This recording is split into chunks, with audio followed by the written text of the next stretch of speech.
मूर्तये जगत्पितरौ वन्दे पार्वती परमेश्वरौ। शारदा शारदाम्भोज वदना वदनाम्बुजे सर्वदा सर्वदास्माकं सन्निधिं क्रियात्। वक्रतुण्ड महाकाय सूर्यकोटिसमप्रभ निर्विघ्नं कुरु मे देव सर्वकार्येषु सर्वदा। आपदामपहर्तारं दातारं सर्वसम्पदां लोकाभिरामं श्रीरामं भूयो भूयो नमाम्यहम्। मनोजवं मारुततुल्यवेगं जितेन्द्रियं बुद्धिमतां वरिष्ठं वातात्मजं वानरयूथमुख्यं श्रीरामदूतं शरणं प्रपद्ये।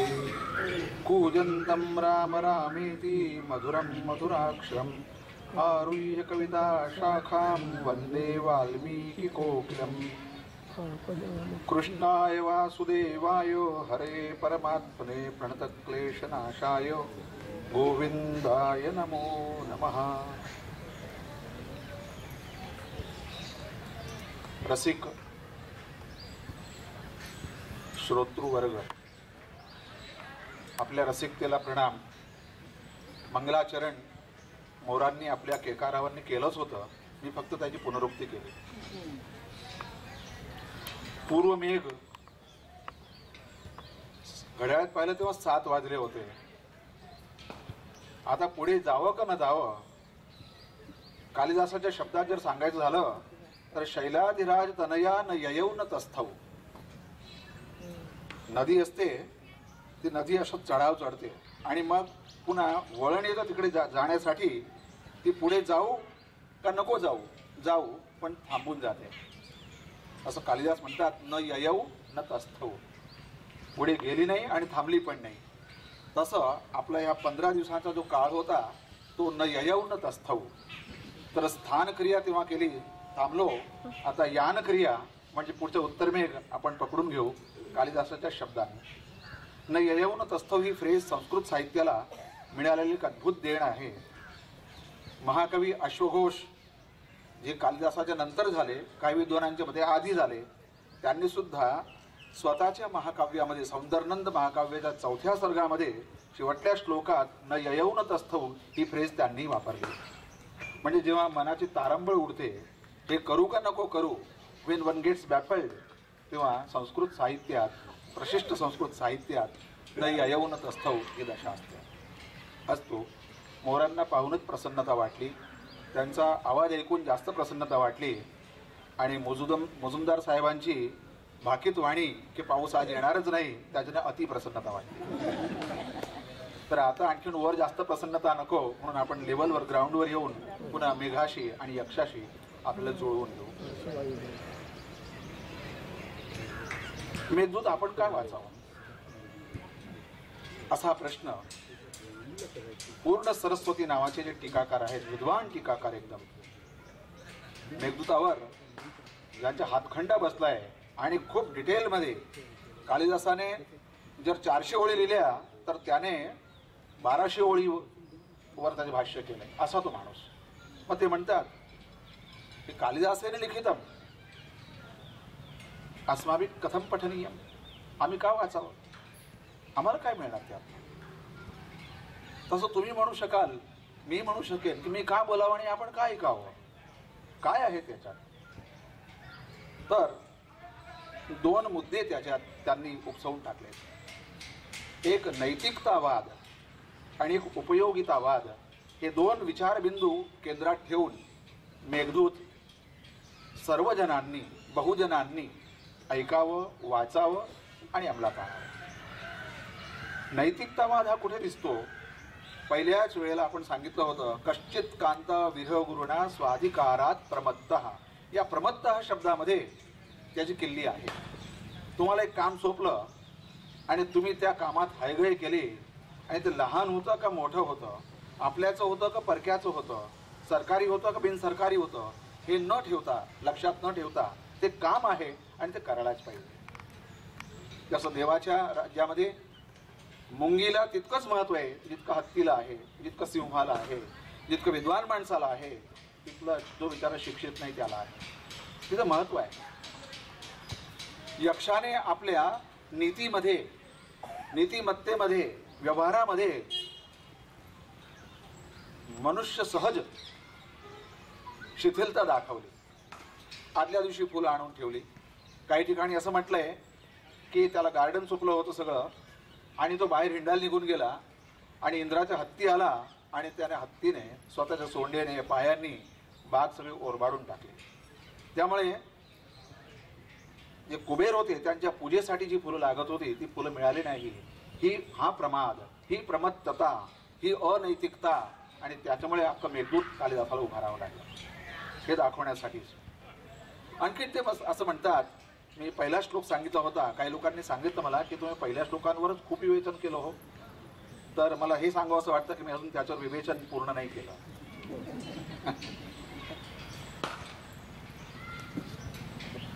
वसतीम चक्रे याविषयी पूर्ण सरस्वती असं म्हणतात की पडाव टाकला नाहीये, जणू काही कायमसाठी राहायला येऊन गेलाय असा तो यक्ष रामगिरीच्या आश्रमामध्ये राहायला लागला, आश्रमांमध्ये राहायला लागला असं सांगितलं तिथे. आणि तिथे पूर्ण सरस्वती असं म्हणतात की तो होता स्वर्गनिवासी, तो भोगवादी होता, त्याला कर्मवादी बनवायचं होतं. त्याच्यामध्ये दिव्यत्व होतं पण त्याला मनुष्यत्व त्याच्यात भरायचं होतं. आणि आपल्या सगळ्यांमध्ये हे दाखवायचं कालिदासाला की आपण सगळे मनुष्य आहोत, आपल्यात दिव्यत्व आणा. तो त्याच्यात दिव्यत्व होतं, त्याच्यात मनुष्यत्व नव्हतं. या दोघांचा संगम कालिदास नेहमी करत असतात. विक्रमोर्वशीयम मधली नायिका उर्वशी, शी इज अ डिवाइन हिरोईन, स्वर्गीय अप्सरा आहे ती. परंतु कुठेही शतपथ ब्राह्मणामध्ये, वेदामध्ये उर्वशीचं आख्यान येतं, अनेक पुराणांमध्ये उर्वशीचं आख्यान येतं. परंतु उर्वशीला आई म्हणून कुठेही चितरलेलं नाही. म्हणजे तिला मुलं होती परंतु तिच्यातलं मातृत्व हे कालिदासाने विक्रमोर्वशीयमच्या 5व्या अंकात चित्रित केलं. आणि इतकं सुंदर केलं की आज 12 वर्षानंतर तिचा मुलगा आयु तो लांबून येताना दिसतोय आणि तिच्या स्तनातनं दुग्ध व्हायला लागलंय, प्रस्फुट स्तन अशी झाली ती आणि तिच्या डोळ्यातनं घळघळा अश्रू यायला लागले. या प्रसंगावर रवींद्रनाथ टागोरांनी भाष्य केलंय की तिच्यामध्ये आता पूर्ण मनुष्यत्व अवतीर्ण झालं, आता ती धरतीच्या नायकाची नायिका होण्यास लायक आहे. असं जोडी बरोबर बसवली. दिव्यत्व आणि मनुष्यत्व, मनुष्यत्व आणि दिव्यत्व ही जोडी बसवायची होती. म्हणून त्यांनी मेघदूताची रचना केली, म्हणून त्यांनी विक्रमोर्वशीयमची रचना केली. त्याचं कारणच हे आहे. म्हणजे आपण सुद्धा पाहू शकतो की आपल्यामध्ये काही ह्युमॅन क्वालिटीज आहेत, बरोबर आहे, त्या लेवलवर असायलाच पाहिजे. परंतु त्याच्याही पलीकडे काही आहे. आपण जेव्हा पाऊल उचलतो तेव्हाच आपल्यामध्ये दिव्यत्व आणि मनुष्यत्वाचा साक्षात्कार बरोबरच होत असतो. कारण एक पाऊल जमिनीवर असतं तर दुसरं पाऊल हवेत असतं. जमिनीपासून थोडंसं अलगद वर ती आपली दिव्यता आहे, चैतन्याची दिव्यता आहे ती, आणि ही मनुष्यता आहे. जेव्हा यांची रिदम बरोबर चालते तेव्हा जीवन बरोबर चालतं, जीवनाचा उत्कर्षही होतो आणि जीवनाची गतीही होते. गती ही मनुष्यत्वाने येते आणि उत्कर्ष हा दिव्यत्वाने येतो. तर अशी ही रिदम कालिदासाने याच्यात बरोबर साधलेली आहे. म्हणून नैतिकता आम्हाला त्याच्यात पाहायला मिळते. आमच्या कर्तव्यापासून आम्ही विचलित न व्हायला पाहिजे अशा अनेक नीती आहेत, त्याच्याविषयी जास्त न बोललं पाहिजे. तर नैतिकतावाद आपल्यात मुरावा म्हणून मेघदूत ऐकावं आणि वाचावं आणि शक्य असं तर पचवावं. मेघे मागे गतमया. आणि दुसरं आहे उपयोगितावाद. जोपर्यंत मनुष्याला सगळी सुख मिळत असतात, सत्ता मिळत असते, द्रव्य मिळत असतं, संबंध दुसरे मिळत असतात, त्यातही आणखीन तारुण्य असेल तर काय सांगायला पाहिजे. मनुष्य धुंद कुंद होऊन जातो. मी आणि तू, तू आणि मी याच्या पलीकडे त्याचं व्याकरण वेगळंच चालतं. त्याच्या व्याकरणात तिसरा पुरुषच असतो. कालिदासाला यक्षाच्या माध्यमातनं किंवा यक्षाला धडा शिकवायचा आहे की तुझं लग्न झालं, तू स्वर्गातला आहेस, भोगवाद तुझ्यात आहे, परंतु इतका भोगवाद की तू सगळ्यांना विसरलास. दुसऱ्यांच्या उपयोगी पडायला पाहिजे ही तर नंतरची गोष्ट आहे, परंतु मालकाच्याच उपयोगी नाही पडला तू. ही पोकळी भरली गेली होती. त्यासाठी तू धर्तीवर येतो आणि आता मेघाला जे संदेश देतो ना त्या संदेशाच्या प्रत्येक वाक्यामध्ये उपयोगितावाद ओसंडून वाहतो. अरे रस्त्यात नदी वाढलेली दिसेल तर मेघा तू तिथं बरस थोडा, तिला फुलव थोडी. तुझ्यातलं पाणी काय कामाचं? फक्त शेतीसाठी नाहीये. जे बिचारे तहानलेले आहेत, वाळकुडे आहेत, त्यांच्यासाठी पण तू आहेस. हा उपयोगितावाद. काही लोकांना सजवायचं धजवायचं आहे, तिथेही तू तुझे योगदान दे. आमच्या महाकालच्या मंदिरामध्ये संध्याकाळी आरती चालली असेल तर तुझा गर्जन तर्जन तिथे दाखवतो. म्हणजे तुझ्याची वीज ही आरती आहे आणि तुझी गर्जना ही मृदंगाचं काम करेल. बघ किती सुंदर उपयोगितावाद. त्याला आता कळायला लागलंय की उपयोगितावाद हा जीवनाच्या प्रत्येक क्षेत्रात आहे, लहान लहान वस्तूमध्ये आहे. आणि म्हणून नदीमध्ये, गळणाऱ्या पानांमध्ये आणि दुसऱ्या ढगांमध्ये पण मनुष्यत्व आहे, उपयोगिता आहे, हे तर दाखवायचं होतं. मी मुद्दाहून मनुष्यत्व शब्दाच्या कालिदासाच्या दृष्टीने प्रयोग केला आहे. काही लोकांनी खूप मोठे प्रश्नचिन्ह लावले आहेत. हे कालिदासानं काही सगळ्यांना भोंदू बनवलंय का? हो, एक मेघ आलाय, तुम्ही आणि आम्ही टेरेसवर जाऊन मेघाशी बोलायला लागलो तर लगेच आपले जवळचे लोक सायकिट्रिस्टकडे घेऊन जातील. काय झालं यांना? बरळायला लागले ते. कालिदासाने आधीच देऊन दिले, धूम ज्योती सलिल मरुताम सन्निपातत्व मेघा संदेशार्थात कपटुकरणे प्राणिभिप्रापणीय. मंदाकरंत छंदामध्ये हळूहळू आपल्यात तो ज्ञान भरतोय कवी. मेघ म्हणजे काय? It is a good combination of धूम. धूर म्हणजे पृथ्वी तत्व आहे. जी पंचमहाभूत आहेत ना, आकाशाला वगळून बाकी सगळी भूतं याच्यात आहेत. धूम, धूर कशात निघतो? लाकडात निघतो. लाकूड कशात येतं? वृक्षात येतं. वृक्ष कशात येतो? धरतीत येतो. म्हणून धूम हे पृथ्वी तत्व आहे. धूम. ज्योती हे अग्नितत्व आहे. सलिल पाणी आहे. मरुत वायू आहे. आणि आकाश हा तर जाण्यासाठी मार्गच आहे. म्हणजे हा जो मेघ आहे तो आमच्यासारखाच पांचभौतिक तत्वांनी भरला आहे, पण त्याच्यामध्ये चैतन्य नाही, आमच्यात चैतन्य आहे. आणि कालिदास स्वतः सांगतात, प्रश्न विचारतात की जे संदेश पाठवायचे असतात ते तर ज्यांचे हातपाय चालतात, पटुकरणेही प्राणिभिही प्रापणीय हा संदेश. हा कोण? निरोप द्यायचा असेल तर ज्याचे हातपाय चालतात अशाला पाठवायला पाहिजे. एक टेबल किंवा खुर्ची कोणाला जाऊन संदेश देणार नाही. मग कालिदास असं म्हणतो, कामार्था ही प्रकृती कृपणाश्चेतनाश्चेतन. स्वतःला सोडून घेतला त्याचा तो यक्ष. सामान्य माणूस तर असतोच, परंतु तो यक्ष कामी होता. एक टीकाकार लिहितात, कामी याचा अर्थ असा आहे, इथे इन प्रत्यय जो लागला आहे 6 अर्थामध्ये लागतो. इथे पुष्कळ प्रचूर या अर्थी इन प्रत्यय लागून कामी शब्द लागला आहे. सगळे लोक कामी असतात, परंतु हा अत्यंत कामी होता. आणि मग त्याला भानच राहिलं नाही. स्वतःच्या पत्नीला, स्वतःच्या कांतेला निरोप पाठवण्याची त्याला इतकी घाई लागली होती की तो हे विसरला की याच्यात चैतन्य नाही. त्याने आपल्या सगळ्या भावना त्यात टाकल्या आहेत. हजारी प्रसाद द्विवेदी म्हणतात, आखिर मेघदूत है क्या? महाकवी कालिदास का कल्पनालोक है, कल्पना विस्तार है. फार सुंदर वाक्य त्यांनी. हेच आकाश आहे, हीच वृक्ष आहेत, हीच माणसं आहेत. परंतु कालिदासाने स्वतःच्या लेखणीमध्ये जेव्हा त्यांना उतरवली तेव्हा प्रत्येक गोष्टीमध्ये कुशल चित्रकाराने डोळ्यामध्ये नुसतं पिशी फिरवल्याबरोबर डोळ्यातले भाव बाहेर येतात, तसे एक एक भाव बोलून बाहेर येतात.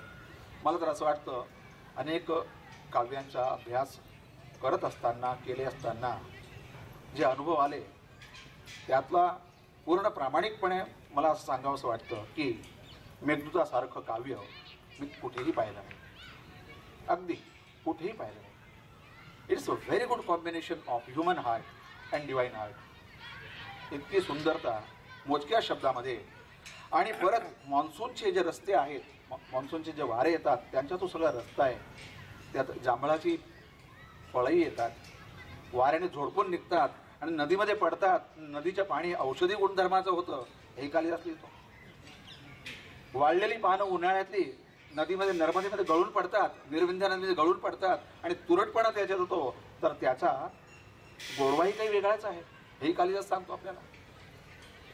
जंगली औदुंबर असतात ते सुद्धा उन्हाळ्याच्या वाऱ्याने झोडपून निघाले, तर मेघा त्यांना जाऊन तू थंड कर, त्यांना शांत कर. रानात वणवे लागले असतील, कॉन्फॅग्रेशन, त्यांच्या आपसातलं हे वैमनस्य तू मिटव. ही मिटवण्याची ताकद वर जो राहणार आहे ना त्याच्यातच आहे. ती वनात लागलेली आग या बंब्यांनी, माणसांच्या पाण्याच्या प्रवाहांनी लवकर नाही करता येणार, अत्यंत खर्चाने, अत्यंत मनुष्य बलाने तसं करता येईल आणि तू सहजपणे करू शकशील.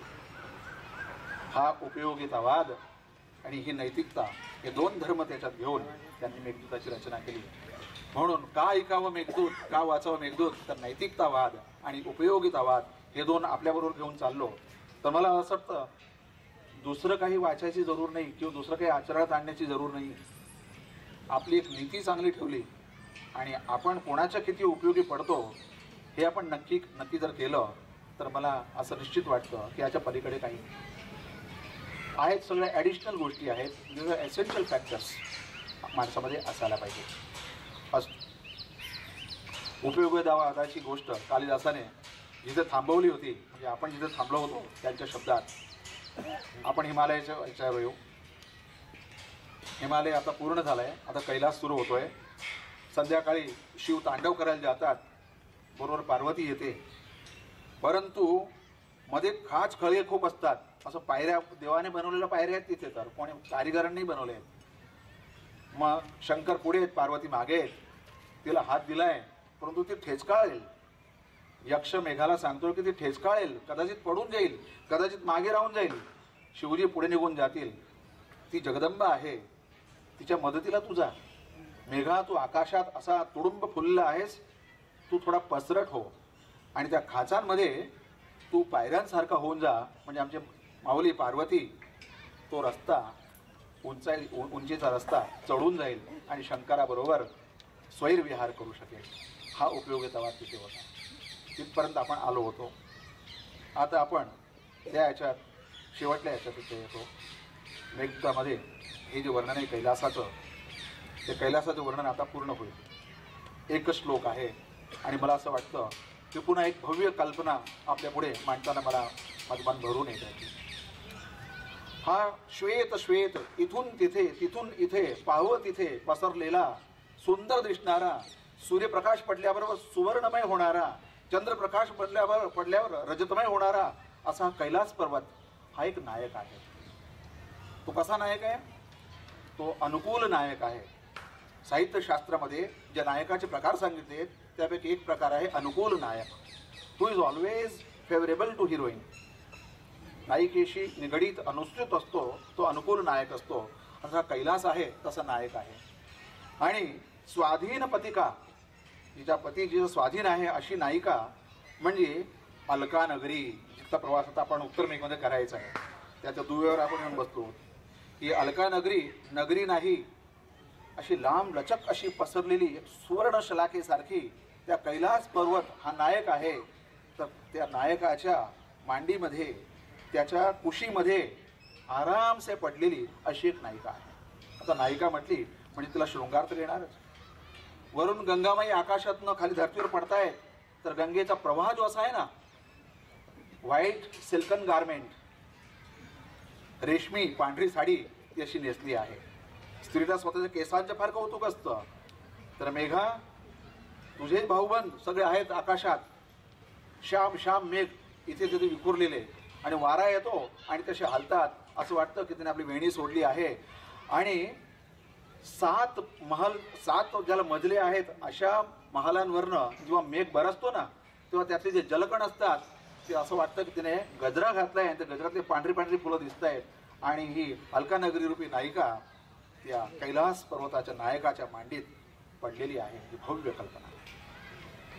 म्हणजे किती चैतन्य भरलंय कालिदासाने याच्यात. हे पहा, आणि उपमा तर पहा त्याची किती सुंदर, पूर्ण उपमा अलंकार आहे. मेघ आहेत, तिचे केस आहेत, मेघातल्या पाण्याचे बिंदू आहेत, ते फूल आहेत आपले गळून पडत आहेत. आणि गंगामाई जी वरून खाली येते ती तिची पांढरी साडी आहे.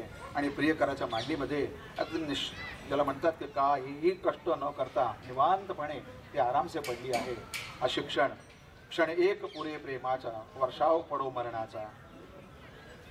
मराठी कवीने फार उत्तम सांगितलेलं आहे. जिंदगी प्यार की 2-4 घडी होती है, चाहे उम्र कितनी बड़ी होती. तर ही एक क्षण तिथे मिळाले बरोबर. तर हे का केलंय कालिदासाने? जडमध्ये पण चेतनारोपण केलंय. तर यक्षाची जी भावना आहे ती भावना आता फक्त एक मनुष्य आणि एक स्त्री यांची न राहता विशाल रूपाने, म्हणजे आपण म्हणतो ना देव कुठे आहे कुठे नाही, जळी स्थळी काशाणी पाष्टी सगळ्या ठिकाणी आहे, तर भावना या पर्वतामध्ये पण आहेत आणि भावना त्या नगरीमध्ये पण आहेत. मला एकदा एकाने विचारलं, सर नगर शब्दाची व्याख्या काय? तर म्हटलं न गिरती इथे नगरम. वस्तू आणल्या ना तर काही लोक अशी प्रकृती असते की आल्याबरोबर पटकन घेऊन घेतात, खाऊन घेतात, वस्त्र असेल तर नेसून घेतात. अरे आणलं होतं कोणासाठी? सब भूमी गोपाल. पण नगर त्याला म्हणावं, या नगरात सगळ्या सुखसोयी आहेत. हा, तुम्हाला वाटेल ते मिळेल. अहो थंडी पडली, जरा ब्लँकेट आणायचं, चांगलं कुठे मिळेल, लगेच ॲड्रेस द्या, गेला. मिळाला की नाही मिळाला? काही नगरी गिळून गेली, जी गिळत नाही परंतु तुम्हाला सगळं देते, जे गिळत नाही पण सगळं देतं, त्याला म्हणावं नगर. स्त्रीलिंगात त्याला नगरी म्हणतो. दुसरी व्याख्या म्हटलं अशी त्याची होते, न गच्छती तथापि राहती. गाव कुठे जातं का बिचारं जड आहे, पण तुम्हाला काय हवं सगळं देतं. रा म्हणजे देणे, म्हणजे नगर. तर आमची ही अलका नगरी आहे. नाव पण किती सुंदर आहे. आमची अलकापुरी आहे ना, ती अलका नगरीचीच प्रतिकृती आहे असं म्हणतात. अलकाचा अर्थ काय? अलंकरोती इथे अलका, जी दुसऱ्यांना डेकोरेट करते, भूषवते, ती अलका आहे. यक्षाला भूषवलं, कुबेराला भूषवलं, अशी ती नगरी. आणि अंतरिक्षात त्या नगरीचं तर त्याने वर्णन केलं. तर आपण या नगरीमध्ये येऊ. कालिदासाने यक्षाच्या तोंडून इतकं सुंदर काव्य आणि इतका सुंदर व्यवहार दाखवलाय, सांगतो तुम्हाला. की आता मेघाकडनं त्याला काम करवायचं आहे, तर मेघालाही सांगायला पाहिजे ना की तू काही कमी नाही बाबा, तू फार महान आहेस. अरे त्या अलका नगरीमध्ये जे आहे ना, मोठे मोठे प्रासाद आहेत. मग तसं तुझ्याजवळ काय? ही नगरी आणि तू, तुमच्या दोघांमध्ये खूप साम्य आहे. म्हणजे एका बाजूला अलका नगरी आणि एका बाजूला मेघ. तर अलका नगरीमध्ये उंच उंच प्रासाद, महल आहेत, भवन आहेत, साधे महलच नाही तिथे. मग तू कधी खाली राहतो का जमिनीवर? कारण आमच्यावर कृपा करण्यासाठी कधीतरी उतरतो, बाकी तू तर तुंग टॉल, म्हणजे त्यांच्या हाईटला जाऊ शकशील एवढी हाईट तुला स्वतःला आहे. त्या घराला तर बांधणी करून हाईट मिळाली आहे, पण तुझी स्वतःची हाईट आहे. बरोबर आहे.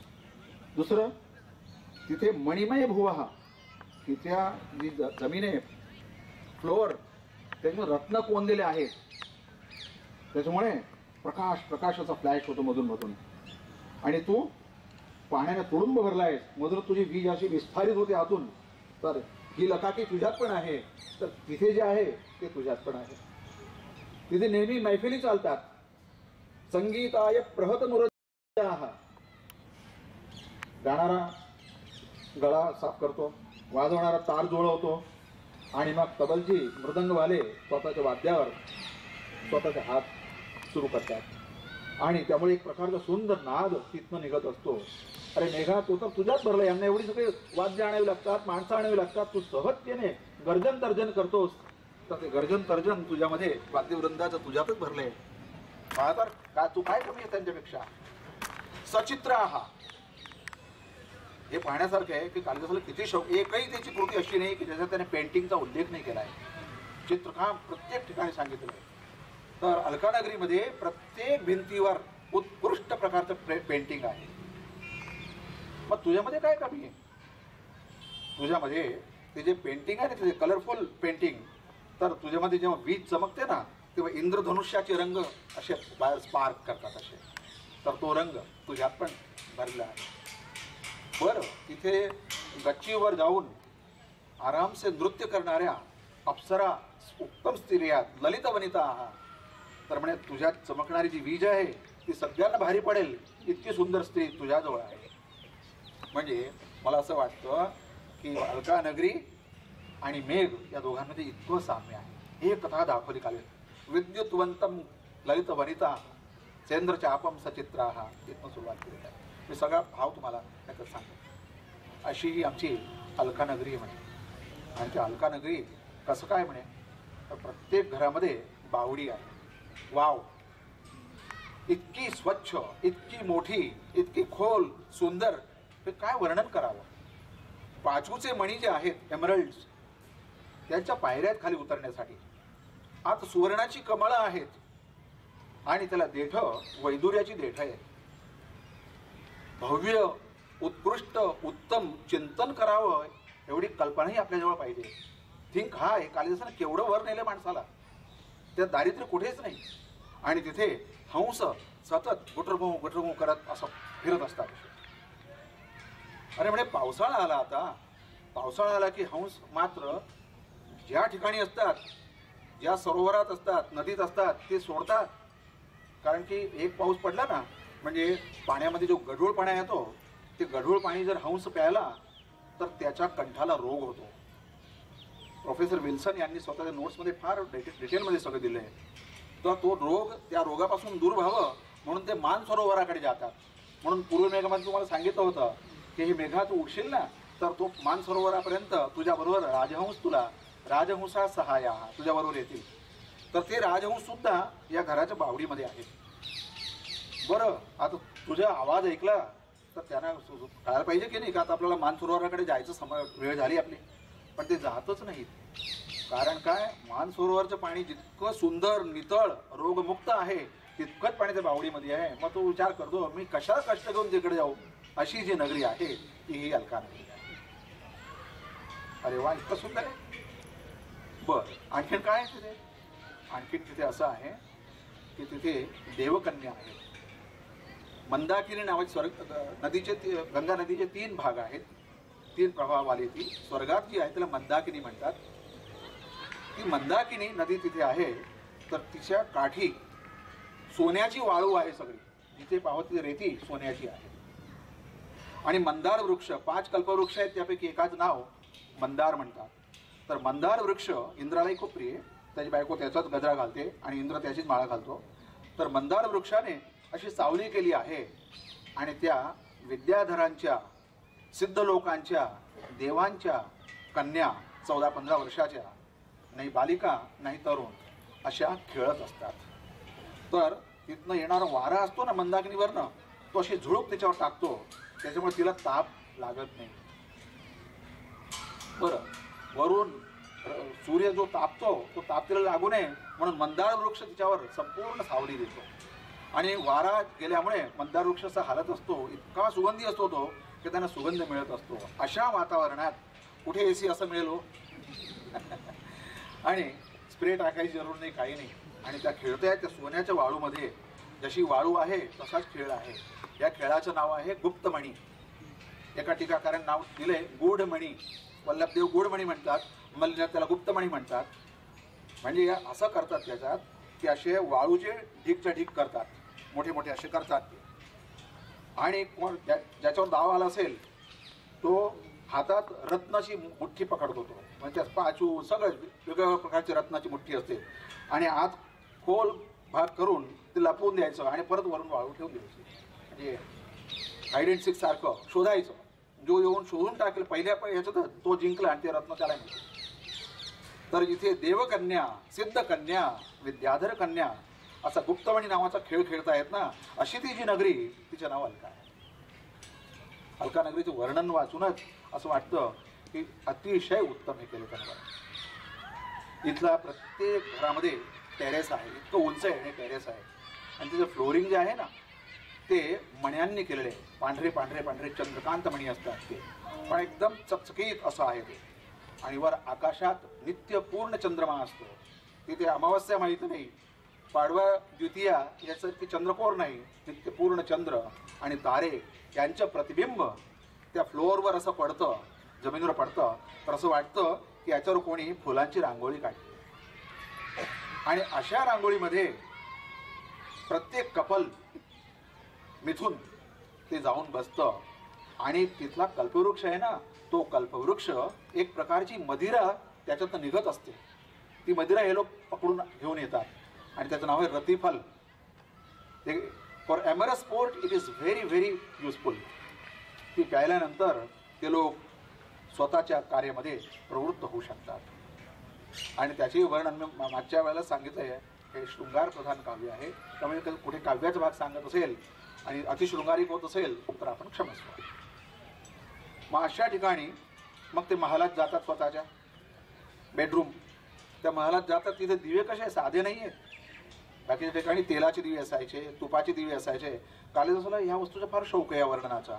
कुमार संभवच्या पहिल्या सर्गामध्ये हिमालयाचं वर्णन करताना कालिदास असं म्हणतात की जिथे मेघ असा खाली दिसतोय ज्याच्यावर, अशा गुहेमध्ये ते भिल वगैरे लोक राहतात, आदिवासी लोक राहतात. पण तिथे काही वनस्पती अशा आहेत की त्या रात्री प्रकाश देतात. त्यामुळे भवंती सुरत प्रदीपाहा, नाईट लॅम्प म्हणून ते काम करतात आणि प्रत्येक कपलला एक दुसऱ्याचा चेहरा ओळखता येऊ शकतो. अतैल पूर्णा सुरत प्रदीपाहा हे कालिदासाने कुमार संभवच्या पहिल्या सर्गामध्ये केल्यावर ते वर्णन आहे. आपण इथे येऊ. इथे म्हणतात की ते तेलाचे दिवे नाही आहेत, रत्नदीप आहेत. रत्नदीप, रत्नदीपामध्ये कुठे कनेक्शन लावावं लागत नाही, प्लग, कुठे तेल आणावं लागत नाही, तूप आणावं लागत नाही, काही आणावं लागत नाही. ते फक्त प्रकाश देत असतात. आणि आता नायक आहे, रतिफल नावाची मदिरा प्यायला आहे आणि तो उतावळपणाने नायिकेचे वस्त्र ओढतोय. तिला एकदम शरम येते आणि ती जेव्हा स्वतः चाहते ते काय असायचं, पूर्वी काय प्रकार होता तो सांगण्यासाठी मी सगळं सांगून राहिलोय. की उच्च प्रकारची चूर्ण असायची, अबील, गुलाल, असे कलरफुल असे चूर्णाचे ढीकचे ढीक भरलेले असायचे बेडरूममध्ये. आणि ते मुठ्ठीभर घ्यायचे आणि नायिका ते रत्नदीपावर मारायच्या अशा फटाफट, म्हणजे धुंद होऊन जायचं. आणि त्यांना असं वाटायचं की चला, मला जे लाज वाटते ती लाज नाही वाटणार. अरे पण तो नायिकाच फसली, कारण बाकीचा जो तो दिवा तुपाच्या तेलाचा असता तो विझला असता. बाकीच्या ठिकाणी असं वर्णन पण आहे, परंतु रत्नदीप असल्यामुळे ते खाली घरंगळून गेलं चूर्ण की परत तिचा चेहरा दिसायला लागतो. अशी संपन्नता जिथे आहे ती अलका नगरी आहे. रतिफल नावाचं फळ पिणारी ती अलका नगरीचं इतकं सुंदर वर्णन कालिदासाने केलं. 6 ऋतू एका वेळेला तुम्हाला तिथे दिसतील, युगपत, ॲट अ टाइम. आणि कालिदासाने शृंगार वर्णन करताना सोनं, रत्न, माणिक सगळं आणले, परंतु त्याने भार आणि महत्त्व फुलांच्या दागिन्यांवर खूप दिले. दक्षिण भारतात गजरा घालणारे महाराष्ट्रात खूप भेटतात, आमच्या गुजराती लोक नाही घालत बहुतेक. तर इथे कसं आहे, इथल्या नायिका, इथल्या स्त्रिया काय घेऊन फिरतात? हस्ते लीला कमल मलके बालकुंदानुविद्धम. हस्ते लीला कमलम, लीला कमल हा शब्द कालिदासाला फार प्रिय आहे. रघुवंशाच्या 6व्या सर्गामध्ये, कुमार संभवच्या 6व्या सर्गामध्ये लीला अरविंदम भ्रमयांचकार, शिवजीचं प्रपोजल घेऊन सप्तर्षी आले हिमालय पर्वताजवळ. तर पार्वतीची मर्जी विचारली, लीला कमळ असं गोल फिरवून दिलं आणि मन तिचे प्रफुल्लित आहे, शिवजी मला पसंत आहेत हे दाखवण्यासाठी लीला कमल आहे. नायिका उत्तर देत नाही, जमिनीला पाय लावते आणि जमीन कुरद्याला लागते, ते पण तिचे उत्तर असतं. पण कालिदासाने तसं मातीतलं नखाचं काही वर्णन नाही केलंय. लीला रवींद्र हे लीला कमल म्हणतात त्याला, म्हणजे लोटस मेंट फॉर स्पोर्ट. तुम्ही आणि आम्ही एखाद्या लग्न प्रसंगात जातो तेव्हा आपल्याला गुलाब देतात, काही लोक फक्त खिशात ठेवून घेतात, काहींना काटे लागतात म्हणून ते फेकून देतात, रस्त्यात पाकळ्यात विरतात आणि पायघड्या म्हणून कामाला येतात. किती मोक आहेत ते, पण किती सुंदर आहेत ते, किती सुगंधी आहेत ते. हस्ते लीला कमलम, हे कमळ जे आहे ते कुठल्या ऋतूमध्ये होतं? शरद ऋतूमध्ये होतं, नवरात्रीच्या आरंभीचा तेव्हा होतं. हस्ते लीला कमल मलके बालकुंदानुविद्धम. बालकुंद, कुंद पुष्प कालिदासाचं प्रिय पुष्पमधलं पुष्प आहे. मी जेव्हा म्हणतो त्याप्रमाणे या वस्तू अभ्यासाचा ते सांगतो तुम्हाला. कुंद शब्दाशिवाय त्याचे एकही महाकाव्य नाटक पूर्ण नाही झालंय. कुंद फुलाला घेऊनच येतो. तर बालकुंद म्हटल्यामुळे कोवळं कुंद पुष्प, त्या कुंद पुष्पाची कोवळी कळी, फ्रेश फ्लावर, ते घेऊन त्यानं काय केलं? अनुविद्ध हा शब्द कालिदासाने संस्कृत साहित्याला दिलेला उत्तम शब्द आहे. आपण डोक्याला माळणं म्हणतो, गजरा घालून त्याला कुठेतरी फिट कशन लावून देतो, त्याला अनुविद्ध म्हणतात.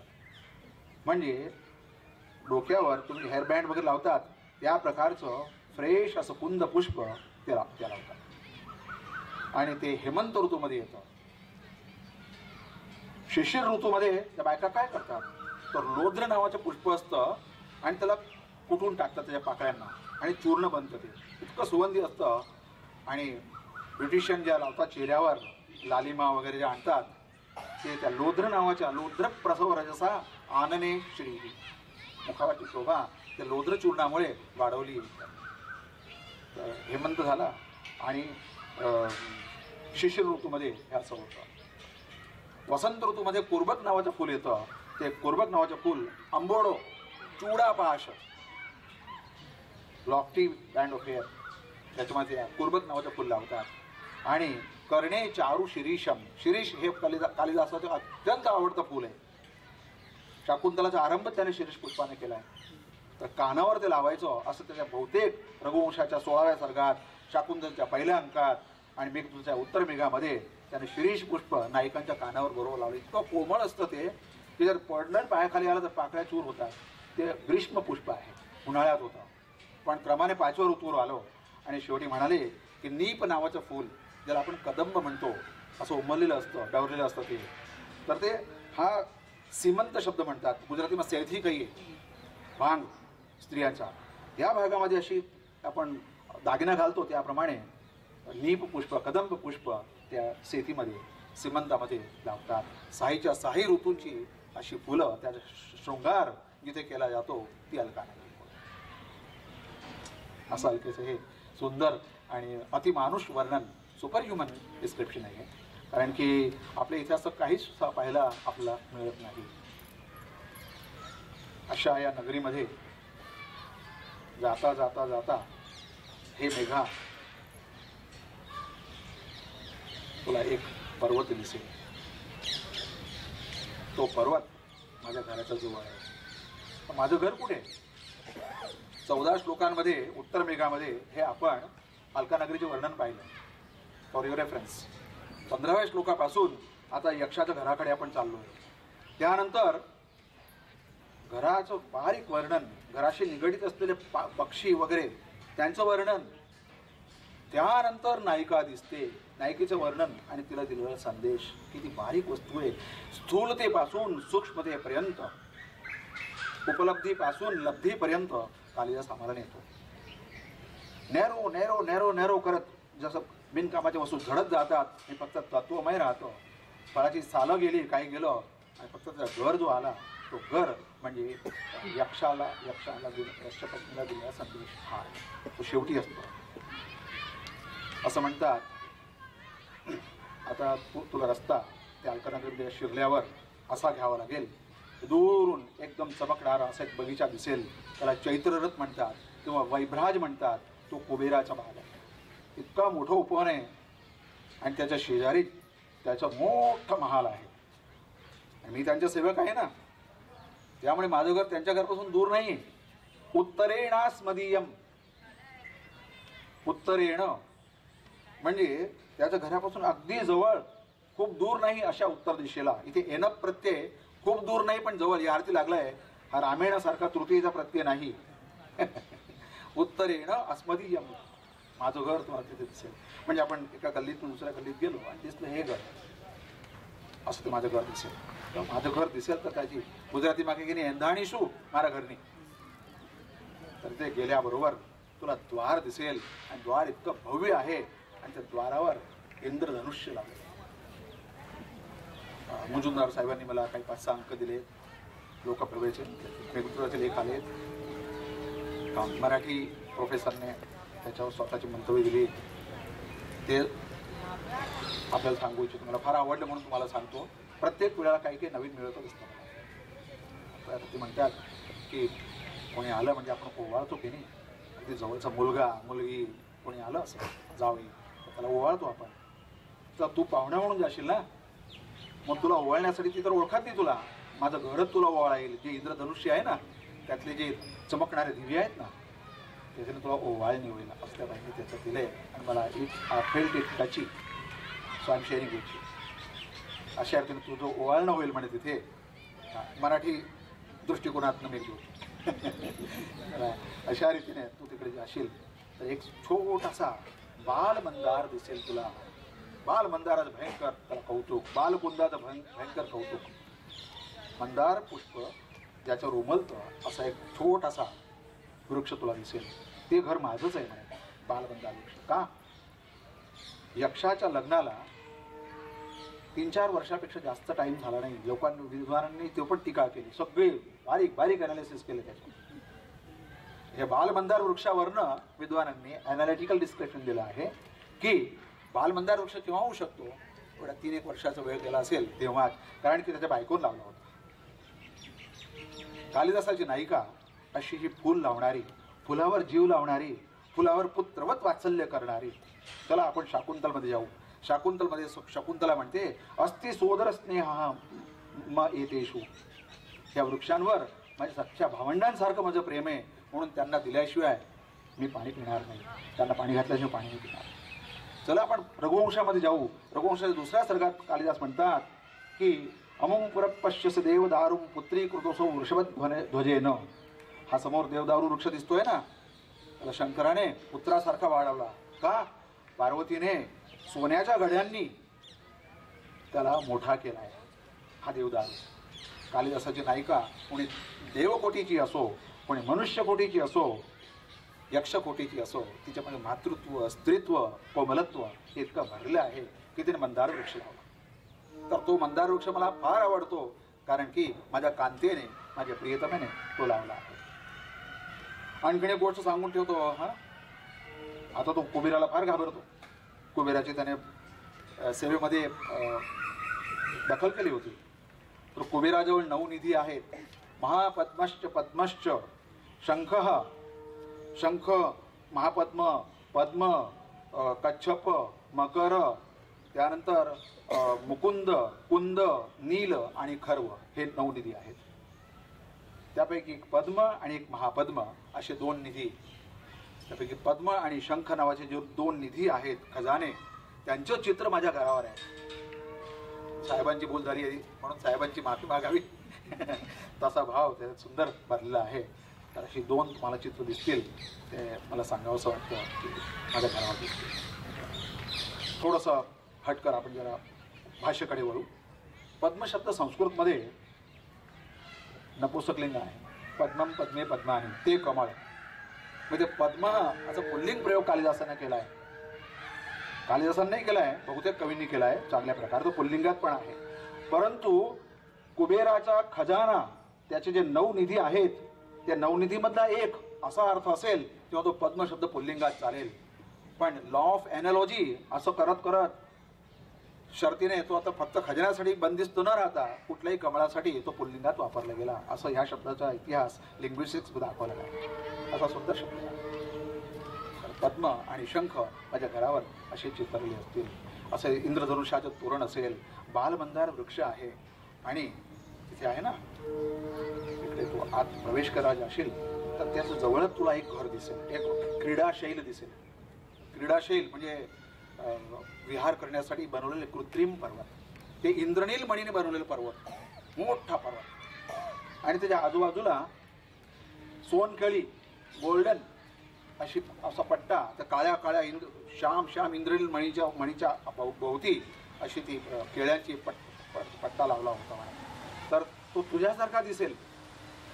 तू श्याम रंगाचा, आणि तुझ्यात अशी वीज अशी आडवी फिरून जावी तेव्हा तो पिवळा पट्टा दिसतो ना, अगदी तसा तो तुला दिसेल. प्रत्येक वेळेला त्याने त्या मेघाला महत्त्व देऊन कल्पनेमध्ये कालिदासाने त्याला गुंफलाय त्या ठिकाणी. तिथे मी आपलं लक्ष वेधू इच्छितो. असा तो क्रीडाशैल तुझं स्वागत करेल, तेव्हा तू तिथे जरूर जा त्या नगरीमध्ये. बरं, तिथे जाशील तर तुला बऱ्याच वस्तू अशा दिसतील, ते काही तुझ्यासारखे दुसरे ढग दिसतील, ते बरेच अवखळ असतील. म्हणजे कालिदासामध्ये विनोद हा फार कमी होता, पण काही काही ठिकाणी त्याने स्पेसिमेन नमुना म्हणून दाखवला आहे. आणि छोटी छोटी बदलियां. मला काय वाटतं, तिथे मगाशी सांगितलं घरात पेंटिंग होती, मग लहान पोरं अवखळ असतात ना, कोणी विचारा की सुंदर पिक्चर बनवलं असेल, चित्र बनवलं असेल, जाऊन त्याच्यावर शाई टाकून येतील, पाण्याचा फवारा मारून येतील, और मारून टाकतील, असं मुलांना अवघडपणे करावंसं वाटतं. मग काही लहान लहान ढग असे अवघडपणा करून त्या खिडकीतनं, गवाक्षातनं आत शिरून तो त्याच्या पाण्याचा फवारा मारून चित्र बिघडून अशा हळूच निष्ठून जात असतील. तू बरोबर त्यांच्या मागोमागे आणि त्यांना पिटाळून लाव. असं कलेचे चित्र काही बिघडवायचं असतं. असं त्याला मोठेपणा देऊन त्याला फुलवला परत. असं जे घर दिसेल ते माझे दिसेल. बरं रस्त्यात तुला काही परत स्त्रिया मिळतील, त्या घामाने तप्त झालेल्या असतील आणि त्यांनी सोन्याची आणि मोठे मोठे कंकण घातलेले असतील, आळसामध्ये त्यांनी स्वतःचे हात असे वर पसरवले असतील, तर त्यांच्या सोन्याच्या कंकणांचं घर्षण तुझ्याशी झाल्याबरोबर इतक्या स्त्रिया तितके एक एक फाटे फुटत जणू पिचकारीमधनं पाणी निघावं, धारायंत्र असतं पाणी निघावं तसं पाण्याच्या फोर्सच्या फुवाऱ्याच्या फुवारे निघत राहतील आणि त्या त्यात न्हावून निघतील. त्या एकतर उन्हाळा, एकतर स्त्रिया आणि तुझ्यासारखा दयाळू आणि परोपकारी पाणी त्याच्यावर सोडतच राहील. इतक्या त्या खेळतील खेळतील खेळतील. तू थकशील, तुझ्या पाण्याचा तोटा नाही तुझ्याजवळ, पण मलाही पुढे तुला निरोप घेऊन पाठवायचं आहे ना पुढे. मग तुझे जास्त नको थांबू. तुझ्याजवळ एक किल्ली देऊन ठेवतो. तुझी जी गर्जना आहे ना, असे जोराने गरज तू, स्त्रिया या घाबरट असतात, त्या घाबरून पळून जातील आणि इथनं तू पळून जा. अशा ही 2 चित्र कालिदासाने इतकी सुंदर दिलेली आहेत की त्याप्रमाणे तू पुढे निघ आणि तुला दिसेल ते माझं. त्या घरामध्ये त्याच्या आधी सांगतो, त्या क्रीडा पर्वताच्या तिथे 2 वृक्ष आहेत. एक अशोक वृक्ष आणि एक केसर वृक्ष. केसर हा आंब्याचा एक प्रकार असतो आणि अशोक वृक्ष याचे 2 भेद सांगितले टीकाकारांनी. एक रक्ताशोक आणि श्वेताशोक. श्वेत अशोक जो असतो तो शांतीचं ह्याचं प्रतीक आहे आणि रक्त अशोक लाल रंगाचा असतो, डार्क रेड, तो शृंगाराचं प्रेमाचं प्रतीक आहे, म्हणून तिथे रक्ताशोक लावला. असा रक्ताशोक आहे आणि आता असा बाकीचा केसर वृक्ष आहे. या दोघांच्या मध्ये त्याच्या घराच्या तिथे वाड्याच्या भागात अशी एक फळी आहे, स्फटिकची फळी आहे आणि त्या फळीवर कांचनी यष्टी, सोन्याची अशी फांदी ठेवली. म्हणजे लाकडा जो म्हणतात त्याला बसायला फळीसारखं असतं. त्याला टेक्निकली संस्कृतमध्ये विटंक शब्द आहे. A seat for perching of the birds. पक्षी जे बसतात विसावतात त्याला पार्चिंग म्हणतात. त्याला विटंक शब्द आहे त्याला. तर त्या विटंक सोन्याच्या असेल ते आणि त्याच्यावर संध्याकाळ झाल्यावर दिवस विगमे, असा दिवस विगम, मोर येऊन बसेल म्हणे. ते तर आहेत, लाईव्ह आहे. मोर येऊन बसेल म्हणे. आणि तो जो मोर आहे ना, तो मोर मला फार प्रिय आहे, म्हणून माझ्या बायकोला तो फार प्रिय. तिचा मंदार वृक्ष याला प्रिय आहे, याचं मोर तिला प्रिय आहे. ती काय करेल तिकडे, संध्याकाळ पडली तो मोर बरोबर त्या सोन्याच्या याच्यावर येऊन बसला, फळीवर येऊन बसला की लगेच ती स्वतःच्या हाताचे ताल वाजवायला सुरुवात करेल. It is an invitation to him. तो हळूच करून त्या फळीवरनं खाली उडेल आणि मग ही गोल गोल गोल गोल फिरके घेते असे. आणि मग तिच्या हातातले जे कंकण मात्र त्याने सौभाग्याचे ठेवले आहेत, त्या कंकणांचं संगीत, भरपूर कंकण आहे तिच्या हातात, त्यांचे शिंजित टिंकलिंग ऑफ द ब्रेसलेट्स अशा अर्थाने वाजले. त्या तालावर तो मोर इतका नाचतो, इतका नाचतो. शेवटी त्या मोराच्या डोळ्यातनं आसू पडतात आणि माझ्या बायकोच्या डोळ्यातनं आसू तुला दिसतील. संध्याकाळ ढळून जाईल. तो मोर स्वतःच्या आवास वृक्षाकडे निघून जाईल. ती मात्र माझी आठवण घेईल की माझ्या हा प्रियकर इथे नाही. एक शृंगारातनं, एक पॅथॉसची छाट, करुण रसाची छाट कालिदासाने किती सुंदर केली होती. असा तो मोर तिला ती खेळवते तिथे. तशी माझी बायको आहे ना, ती कशी आहे ती तन्वी श्यामा शिखरी दशना. स्त्रीने कसं असायला पाहिजे सगळे गुण याच्यात दिलेले आहेत. मी जास्त त्याच्या शृंगारात न जाता थोडक्यात वर्णन करून सांगेल. तन्वी, स्लेंडर इन बॉडी, एकेरी बांधा आहे, दुहेरी तिहेरी आणि वर त्याच्या पलीकडे असतील तर डॉक्टर लोक जाणे. असा एकेरी बांधा. स्लेंडर म्हणजे स्लेंडरली ब्युटिफुल. पुन्हा वाळकुडी हा शब्द मराठीत काय, तो वाळकुडी नसायला पाहिजे तर तन्वी त्याला म्हणतात. खरं म्हणजे मला आश्चर्य कधी कधी असं वाटतं की कसा विरुद्ध अर्थ येतो. तन धातूचा अर्थ विस्तार आहे, मोठं विस्तृत, हा अर्थ तनूचा व्हायला पाहिजे. परंतु स्त्रीसाठी तन्वी शब्द संस्कृत साहित्याने आपला मोड बदलूनही तिच्यासारखी स्लेंडर अर्थ त्याने घेतला. वगैरे त्याचा अर्थ तर विशालच आहे. तर Tanvi, Shyama, Shyama is a technical word. यौवन मध्यस्था श्यामा असं भरत मल्लिक नावाचे टीकाकार त्याच्यात देतात. हे बंगालचे होते. श्यामा म्हणजे जी तारुण्यात थोडी 3-4 वर्ष लग्नाला झालेत, अशी निर्ढावलेली आहे अशी, त्याला श्यामा म्हणतात. तर एक टीकाकार आणखी असं म्हणतात, ठीक आहे तो अर्थ तर म्हणे, परंतु अप्रसूता तिला श्यामा म्हणावं. अजून तिला मुलबाळ झाला नाहीये, म्हणजे जिचे सौंदर्य परिपूर्ण आहे, कुठे विभक्त झाला नाहीये, अशी असते तिला श्यामा म्हणावं. एवढ्यातनं सुचवून दिलंय की आम्हाला मुलबाळ एकही नाही असं त्याचं टीकाकार त्याच्यात लिहितात. आणि त्यांच्या लग्नाला 3-4 वर्षच झाली होती. तन्वी श्यामा शिखरी दशना हा शब्द Kalidas, this phrase is given by Kalidas only, बाकी कुठे सापडत नाही. शिखर याचा अर्थ असा आहे टोकदार आणि आळू, गुजरातीला पॉइंटेड.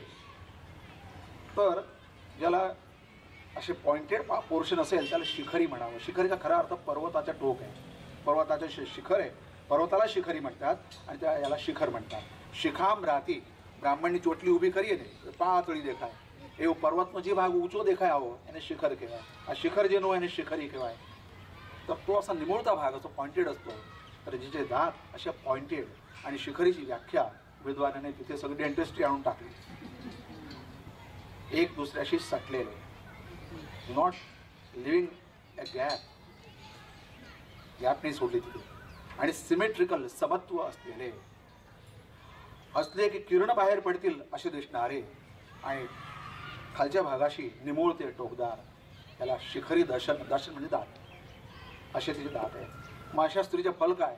तर निमित्त निदान नावाच्या ग्रंथामध्ये त्याचे फळ असं दिले की ज्या स्त्रीचे दात असे असतात ती स्त्री स्वतःच्या पतीचे आयुष्य खूप वाढवते आणि ती मंगलमय असते.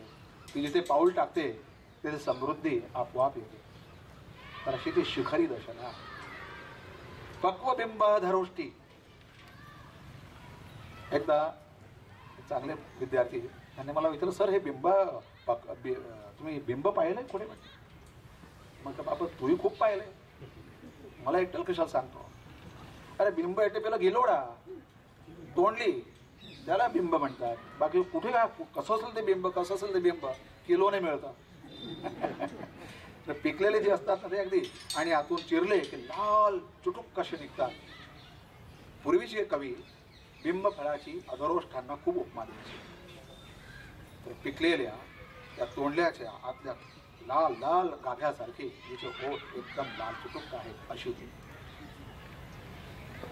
मध्ये श्यामा म्हणजे तिच्या कटीचा जो भाग आहे तो एकदम निमुळता आहे. पुष्ट नितंब पुष्ट उरोज अशी ती आहे. आणि स्तोक नम्र असतानाभ्याम, शरीराचा यौवनाचा भार असल्यामुळे थोडीशी वाकली गेली आहे की काय काही वेळेला असा भास होतो आपल्याला. अशी जी असेल ती माझी स्त्री होय. तिला तो ओळखून काढशील या वर्णनावरनं. परंतु एक गोष्ट तुला सांगून ठेवतो, ब्रह्मदेवाने उत्तम स्त्री कशी बनवायची याचा धडा घालण्यासाठी तिला बनवली. आद्या सृष्टी ही सृष्टी, अशी ती सृष्टी आहे. अशा त्या स्त्री असेल तिचं नाव आहे. मला हे सांगा की जगातलं कुठलं काव्य असेल, तुम्ही आधी चित्रपट पाहायला चालू विचार कोण हिरो आहे? सलमान खान आहे का? नावाने पडतात. मग तो बजरंगी भाईजान असेल का काय असेल त्याच्या नावाने लोक जातात. पण हा इतका वीर कवी होता आमचा, हिरो हिरोईनचं नावच नाही. अख्खं मेघदूत वरून खाली खालून वर असं पाहिलं धुंडाळलं, पण त्या यक्षाच्या बापड्याचं नाव नाही कुठे, आणि त्याचं कांतेचं नाव कुठे नाही, नायक नायिकांची नावं नाहीत. आणि हा चित्रपट इतका गाजला इतका गाजला की अजून चालतोय. तो कधीही त्या रोलवरनं कधीही उतरणार नाही.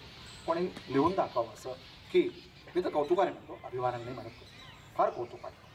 कश्चित यक्ष या शब्दामध्ये जितकं काव्य आहे, कांतेची नावच नाही कुठे, कोणाची नावं नाही आहेत. नाव आहे तर शारंगधर विष्णूचं आहे, नाव आहे तर हलधर बलरामाचं आहे, नाव आहे तर विष्णूचं आहे, नाव आहे तर निर्विंध्याचं आहे, विंध्य पर्वताचं आहे, रामगिरीचं आहे, राम आणि सीताचं आहे, जनकचं आहे, यांची नावं आहेत. अध्यात्म सुद्धा याच्याने सिद्ध होतो. म्हणून हे काव्य वाचायला पाहिजे असं पूर्ण सरस्वती म्हणतात. तर असं हे मेघदूत आहे की ज्याच्या नायिकेचं नाव नाही, परंतु ती स्रष्टाची विधात्याची प्रथम सृष्टी आहे. त्यानंतर अशी सृष्टी तो करू शकला नाही अशी ती स्त्री आहे. ती स्वभावाने कशी आहे? स्वभावाने अत्यंत सौम्य आहे. माझी बायको फार सौम्य आहे ती आणि मितभाषणी आहे ती. पण आता ती नुसती एक वेणी धरली असेल, केस असे विंचरलेले नाहीत, त्यांमध्ये तेल लावणे, संस्कार करणे हे नाही आहे. कारण काय, ही प्रोषित भर्तृका नावाची नायिका आहे. आता हिचा पती बाहेरगावी गेला आहे, खूप काळासाठी दूर गेला आहे, अशी विरहातली नायिका तिला प्रोषित भर्तृका असं म्हणतात. तिचा पती खूप दूर गेला आहे आणि त्याच्या विरहात ती आहे. मग तिनं काय नियम पाळायला पाहिजे? याज्ञवल्क स्मृतीमध्ये याज्ञवल्क मुनी म्हणतात, क्रीडाम शरीर संस्कारम त्यजेत प्रोषित भर्तृका हास्यम परगृहे यानम समाजोत्सव दर्शनम. समाजाचे उत्सव असतील, नवरा दुबईला आहे, आई इथे आहे, मग एकटीने कधी समाजाचे उत्सव पाहायला जायला नको, कुठे खेळामध्ये एकटीने असा भाग घ्यायला नको. शरीर संस्कार कोणासाठी साधायचे?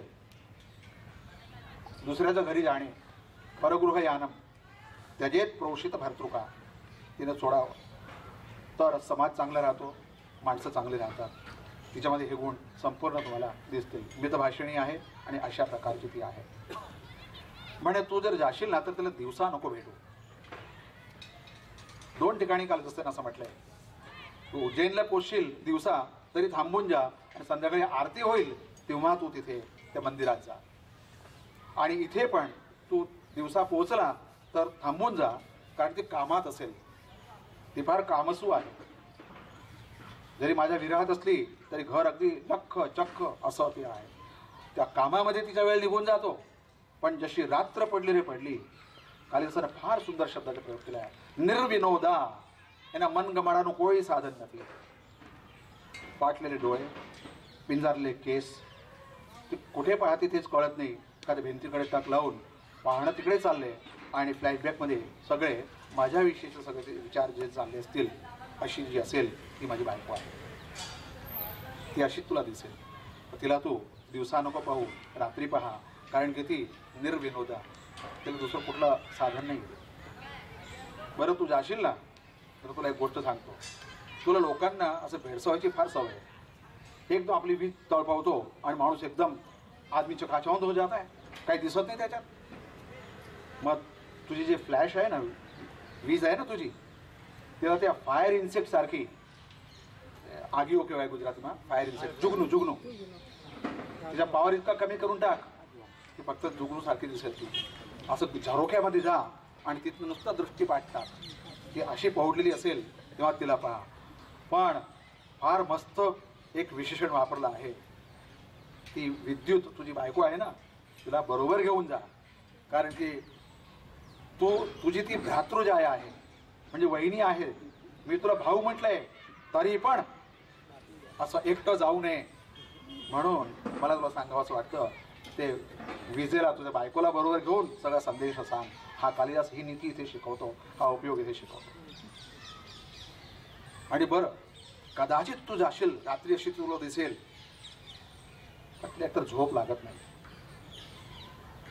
आणि कदाचित लागली तर मात्र एखादा यामपूर्ती लागते. 2 याम प्रहरव समो, एक याम म्हणजे 3 तास असतात.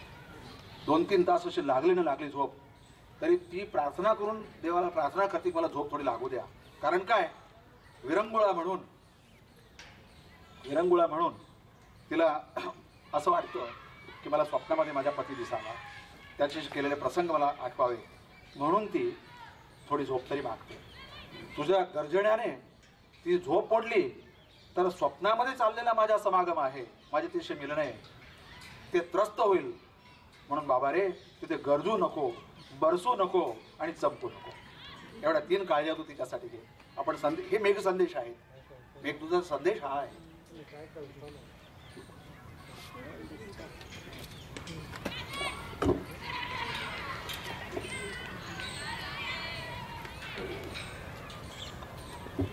तिथे माझी सुद्धा दशा तशीच आहे म्हणे, परंतु मी स्वतःला सावरून घेतो.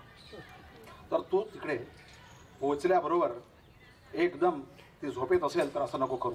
तिला जेव्हा जाग येईल ना तेव्हा हळू तुझ्याकडे तिचं लक्ष जाईल आणि ती एक टक लावून पाहत राहील. तेव्हा तिला निरोप देताना ही ओळ पहिली सांग. आणि त्यात कालिदासाने एक विशेष संबोधन वापरलंय, अविधवे, जिचा नवरा अजून मेला नाही.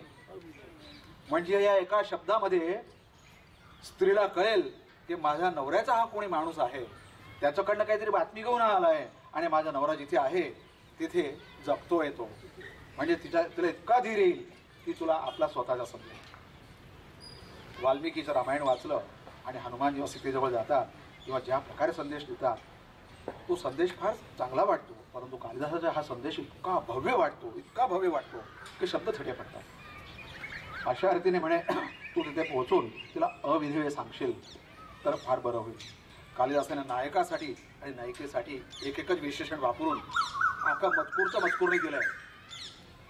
काही लोक मजकूर द्यायला जातात ते काय मजकूर द्यायचं आहे ते विसरतात आणि 2 तास बसून येतात.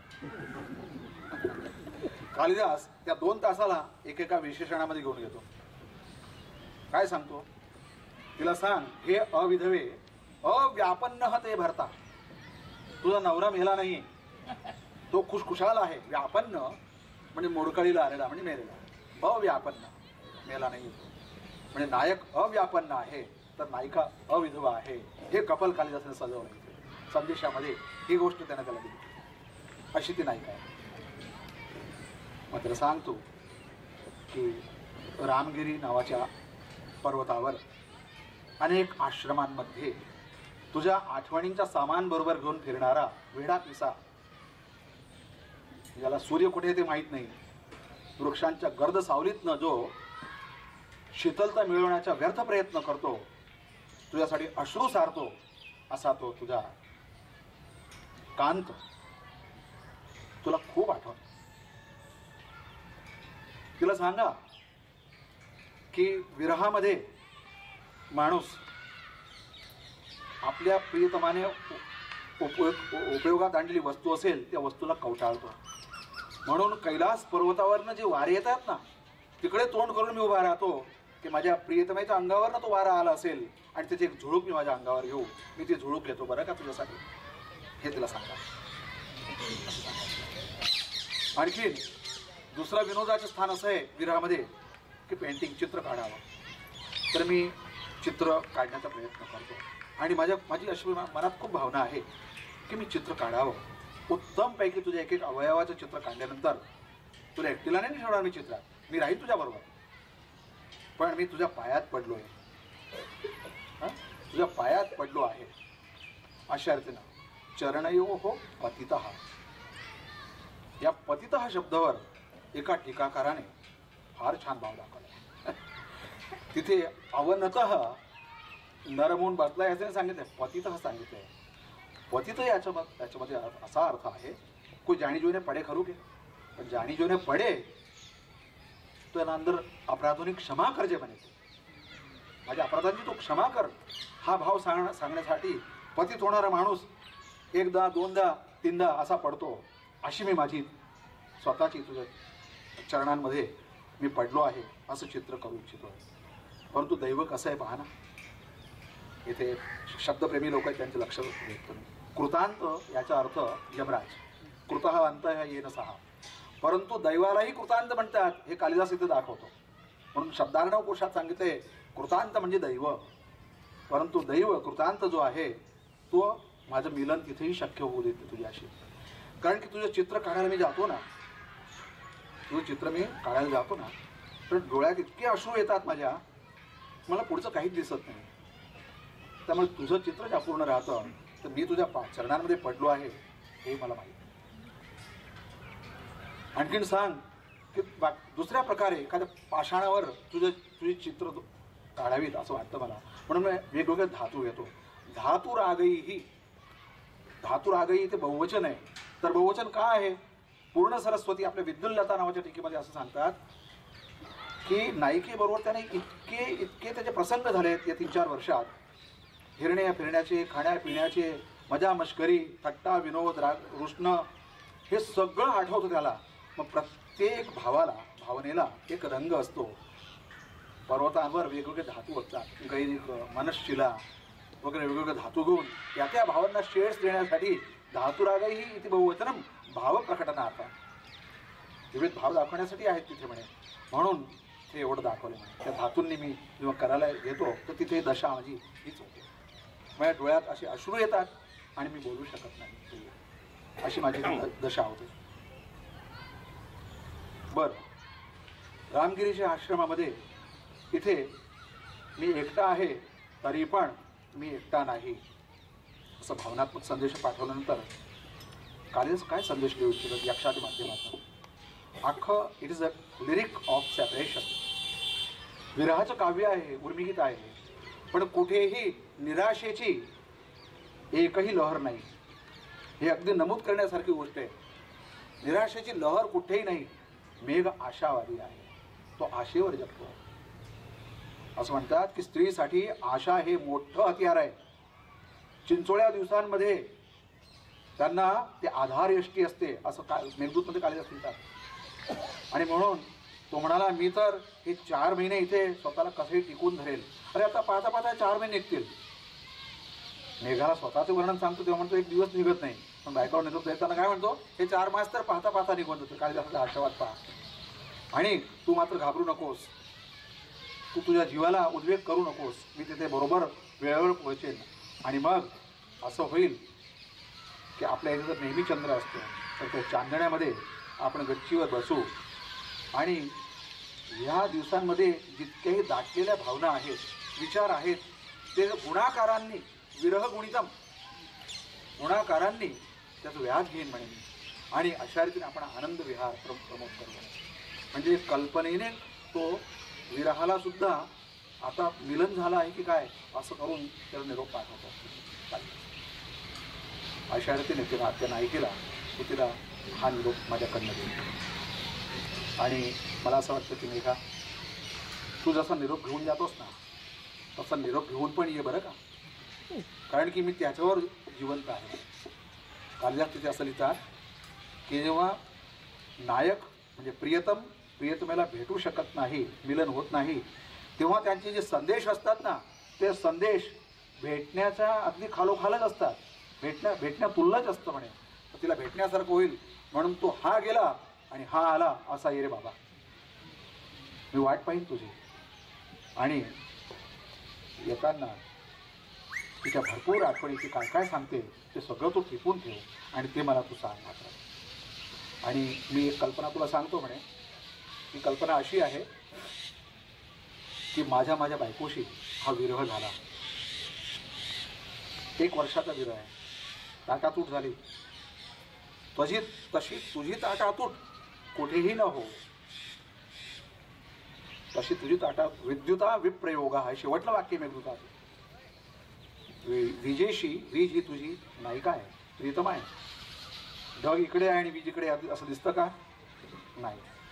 तर यक्षाने दिलेला आशीर्वाद फलीभूत आहे आणि त्यात नायक नायिकाचं कधीही वियोगच होत नाही असं त्यात वर्णन दिलं आहे.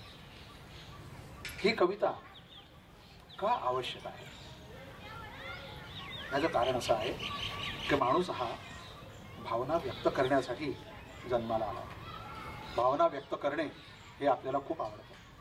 जेव्हा भावना दाटून राहतात ना तेव्हा माणूस जगू शकत नाही. इंग्लिश कवी आहेत विल्यम ब्लेक. विल्यम ब्लेकने एक कविता लिहिली. त्या कवितेचं नाव आहे poison tree. I was angry with my friend. I told him my wrath and it did end. माझा एक मित्र, त्याचं काही कारणामुळे मला राग आला, कवी म्हणतात, परंतु तो राग मी त्याला सांगून मोकळा झालो की बाबा रे, या कारणासाठी मला तुझ्याशी बरं नाही वाटलं, बोल काय आहे ते. आणि परत त्याच्या चेहऱ्यावर ती चमक आली. तो हसायला लागला, मी हसायला लागलो आणि बरं वाटायला लागलं. पण एक जण होता, तो नेहमी स्वतःला माझ्या शत्रू समजायचा म्हणे. त्याच्यावर मला राग आला आणि येतच गेला. पण त्याला सांगावंसच मला वाटलं नाही. पाहता पाहता जे बीज होतं रागाचं एक वृक्ष झालं. मी स्वतःच्या भीती, स्वतःचे अपमान ह्याच्या पाण्याने त्याला शिंपायला लागलो आणि ते झाड पाहता पाहता मोठं झालं. आणि एकदा काय झालं की त्याला एक फळ लागलं. रात्रीच्या वेळेला माझा तो शत्रू त्याने खिडकीतनं पाहिलं की ते फळ लागले. तो गुपचूप रात्रीच्या अंधाऱ्यात आला आणि ते फळ तोडून घेऊन गेला. सकाळी मी जेव्हा त्याच्या अंगणात पाहतो तर I found him stretched wide. तो मेला होता. म्हणजे जेव्हा भावना नुसत्या सप्रेस राहतात त्या माणसाची दशा अशी होते. भावना जेव्हा आपण खुलून सांगतो तेव्हा दशा अशी होते, आत काही साचत नाही आणि असं हे निघून जातं. तर कालिदासाच्या उपमेयविषयी, कालिदासाच्या रूपकाविषयी आता जास्त बोलणं मला योग्य वाटत नाही, कारण की मेघदूतामध्ये जे काही आहे ते मी तुम्हाला पूर्वमेघ आणि उत्तरमेघ या दोघांमध्ये भरपूरपणे सांगितलं आहे. डिटेलमध्ये तिथल्या नगरीचं वर्णन, अलका नगरीचं वर्णन, तिथपासून त्या यक्षाच्या बायकोचं वर्णन, त्याची दैनंदिन प्रक्रिया, त्याने दिलेला निरोप आणि आणलेला निरोप त्याने आणला की नाही ते माहीत नाही, पण पलीकडची गोष्ट सांगतो. संस्कृत साहित्यात 2च काव्य अशी आहेत की मेघाला दूध बनवलंय. घटकर्पर नावाचा एक कवी होऊन गेला. घटकर्पर याचा अर्थ असं घडानु ठिकरू घटास्य कर्परा. हा कवी याने 28 श्लोक लिहिले ते आणि त्यात तो अमर झाला. तो असं म्हणतो की यमक अलंकार माझ्यासारखं जर लिहिणारा कोणी असेल, कोणी माझ्यापेक्षा श्रेष्ठ जर यमक अलंकारात लिहिलं तर मी घड्याचं ठिकरं घेईल आणि त्या ठिकऱ्यातनं त्याच्या घरी रोज पाणी भरेन म्हणून. म्हणून त्याचं नाव घटकर्पर झालं. इथे गोष्ट वेगळी आहे की इथे असं आहे की एक नायिका मेघाला दूध बनवते आणि नायकाकडे निरोप पाठवते. 28 श्लोक आहेत, वाचण्यासारखे आहेत, लोकांच्या संदर्भासाठी मी देतो आहे. संस्कृतमध्ये 100च्या वर दूत काव्य लिहिली गेली. थोडीशी आजूबाजूची सामग्री तुम्हाला अभ्यासासाठी जी आहे ती सांगतो. तर हंसदूत, नेमीदूत, पार्श्वाभ्युदय, काकदूत, एवढ्यांना दूत बनवलेत. बापरे बापरे. एकाने तर असं केलं की मेघदूताचा श्लोक आहे ना, पहिला श्लोक आहे, तर त्याची 4थी ओळ आहे. ती 4थी ओळ स्वतःच्या काव्याच्या संदर्भात 4थ्या ओळीत पहिल्या श्लोकाचं जाणायचो. अख्खं मेघदूत त्या जैन कवीने स्वतःच्या याच्यात टाकलं. तसं बोला, अशा रीतीने त्याने दूत काव्य बनवलं. ते काव्य वाचलं जातं. परंतु जैन लोकांनी जी दूत काव्य लिहिली त्यांच्या दूत काव्याचा विषय मात्र अध्यात्म आणि अध्यात्म.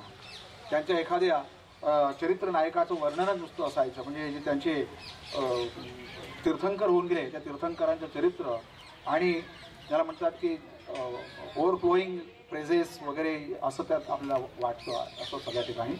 तर हे दूत काव्य अशात लिहिलं गेलं आहे. काही लोकांच्या मते हे खंडकाव्य आहे, काही लोक तर त्याला महाकाव्याचाही दर्जा देतात. काही लोक आले नव्हते म्हणून त्यांच्यासाठी मी थोडंसं रिपीट करतो पहिल्या वेळचं. तर हे महाकाव्य आहे असं काही लोक म्हणतात, खंडकाव्य आहे हे सर्वमान्य आहे. परंतु बरोबर हे सांगतो की it is the lyrical poem. उर्मिगीत आहे. प्रत्येक श्लोकात, प्रत्येक ओळीत, प्रत्येक शब्दात एक भाव तिथे बोलून उठतो. मला तर मेघदूताच्या प्रत्येक ओळीविषयी नाही, प्रत्येक शब्दाविषयी सांगावं असं वाटतं की काय काय कालिदासाने काय कमाल काय केला आहे. तर हे संपूर्ण एक उर्मी काव्यच आहे, त्याच्या पलीकडे दुसरं काही सांगता येणार नाही आपल्याला. तर कालिदासाचं हे काव्य असं चिरंजीव काव्य आहे. मेघाला दूध बनवलं आहे ही कल्पना त्याने दिली आणि ह्या जगाला त्या जगाशी जोडलं आहे. दिव्याला मनुष्याशी जोडलं आहे आणि दोघांचा साक्षात्कार एकाच ठिकाणी घडवला आहे. मला असं वाटतं की मला पुन्हा इथे बोलवून आपण कालिदासाच्या वाणीचा सत्कार केला त्याबद्दल मी गदगद आहे. आणि अलम अतिपल्लवितेनं 7च्या आसपासची वेळ होते, तर विषयाला जास्त न खेचता मी माझं हे प्रवचन पूर्ण करतो आणि मेघाला एक संदेश देतो. मुजुमदार साहेबांनी प्रवचनापूर्वच बरसायला नाही सांगितलं होतं, आता मात्र तू बरसू शकतोस एवढा एक मेघ संदेश सांगतो. मेघाची चिंतनिका मला मेघाला थोडं सांगावंसं वाटतंय.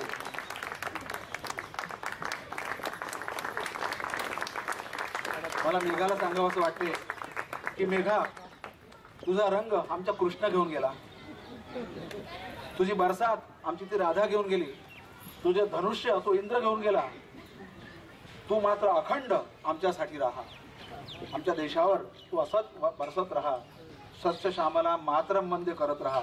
एवढी प्रार्थना करून कालिदासाच्या भरत वाक्याने मी पूर्ण करतो. विजेचा मेघाशी कधीही विप्रयोग न व्हावा, तसा श्रोत्यांचा आणि वक्त्यांचाही कधी वियोग न हो. अनेक श्रोते कल मुझसे बेहतर करने वाले आएंगे, आपसे बेहतर सुनने वाले आएंगे, असा 6 संच चालतच राहो अशी प्रार्थना करून हे प्रवचन पुष्प पूर्ण करतो.